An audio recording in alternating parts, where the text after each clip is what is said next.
My name is Mike, and I'm a sound designer in the computer games industry.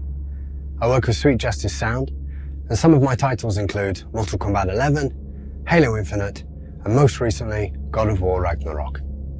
Now this year I've also been working with SoundMorph to help them create their latest library, GORE 2.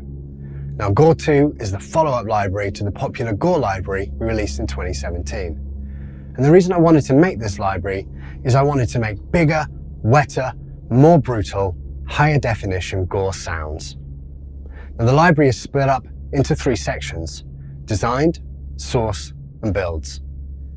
Now the design section is split into bone, blood, melee, and slaughter categories and contains all your gory favorites, including explosions, flesh rips, bashes, hacks, stabs, bone breaks, blood spurts and drips, and many, many more. The source material section is the original recordings I recorded for this library and contains a big chunk of 192 kHz ultrasonic recordings made with the Sanken-Co 100K. So there's lots of great pitching opportunities with these very high definition recordings. And lastly, the build section is material that I made, very often in SoundMiner Radium, that I use to help me to create the designed assets.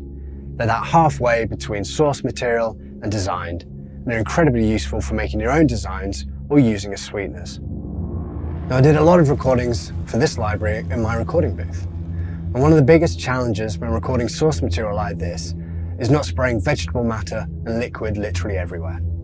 As you can see, I put up shower curtains in my booth to try and catch some of that mess. I also end up using a table frame and towels to make a smaller area to record the higher velocity, higher impact sounds without covering everything and myself in gloop.